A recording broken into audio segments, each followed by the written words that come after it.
bienvenue. Il faut que je parle de Vagabonde, voleuse, vicieuse. C'est un livre écrit par Véronique Blanchard. Un essai que j'ai trouvé très empathique, très humain. Il m'aura pas appris beaucoup de choses, il n'est pas poussé dans une réflexion scientifique. Par contre, je pense que j'ai appris tellement de choses parce qu'elle a fait un énorme travail de recherche sur la justice des mineurs dans les années 50. Elle se questionne et la question principale, c'est: y a-t-il une différence entre le traitement accordé aux enfants masculins et aux enfants féminins? Ce livre m'a totalement révoltée, un peu chamboulée. Je me suis dit qu'en fait, ma vision des années 50 en France était loin, mais loin, loin, loin d'être aussi magique que je visualisais en fait. J'ai beaucoup pensé à ma mère quand je l'ai lu aussi. J'ai pensé à moi, j'ai pensé à toutes les femmes et toutes les adolescentes de cette époque. Parce que dans les années 50, donc la Seconde Guerre mondiale est terminée, mais les mœurs bourgeoises, les mœurs catholiques sont toujours bien là. Et on demande aux jeunes filles de rester bien sagement à la maison et de se marier le plus rapidement possible parce que de toute façon, le rôle d'une fille, c'est bien de se marier, d'enfanter et de gérer la maison. Alors non, les années 50, c'est vraiment pas la modernité, surtout quand il s'agit d'être une femme. Ça m'a rappelé un livre que j'ai adoré l'année dernière qui s'appelle Rose à crédit d'Elsa Triolet. Et je pense vraiment que c'est une critique de cette société où la consommation, les crédits arrivent, mais en même temps, on demande aux femmes une soumission encore à cette société patriarcale. C'est compliqué parce que à cette époque, du coup, a été créé le juge des enfants parce qu'avant ça n'existait pas. Et là, ils ont décidé de le créer. Et évidemment, le juge est un homme avec des valeurs patriarcales. Et du coup, quand il voit des jeunes filles atterrir à son bureau, eh bien, qu'est-ce qu'on leur reproche à ces jeunes filles ?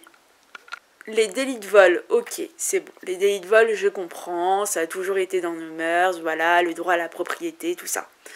Par contre, ensuite, la plupart des 400 cas qui est donné à voir dans ce livre, c'est la fugue.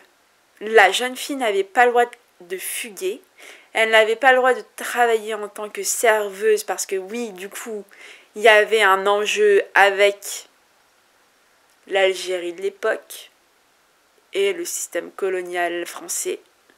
Et du coup, les jeunes filles qui étaient liées à des Nord-Africains, comme on les appelait, étaient considérées très rapidement comme des mauvaises filles. Les mauvaises filles, c'est comme ça qu'on appelait ces adolescentes en manque de sensations et de liberté. C'est à partir des années 70 que la femme française a pu avoir un compte en banque pour elle, toute seule. Il n'y a même pas 50 ans en fait, où elle a pu réclamer son indépendance financière qui est absolument très très importante quand on a envie de vivre. C'est une recherche, un questionnement sur l'inégalité de genre qui régnait dans les années 50. La grande obsession et les grandes questions qui posaient aux jeunes filles à ce moment-là, c'était si elles avaient des relations sexuelles. Ça revenait tout le temps. Je me demande si on en est encore là, mais j'ai l'impression qu'on en est toujours là. Maintenant, c'est plus les relations... Enfin, si, déjà, quand une femme assume sa sexualité, elle est considérée comme quelqu'un qui n'est pas fiable. Hein. Encore aujourd'hui, l'image de la femme soit sainte, soit putain est toujours là en fait. Il n'y a pas de juste milieu. Les femmes sont exposées à beaucoup plus de dangers que les hommes.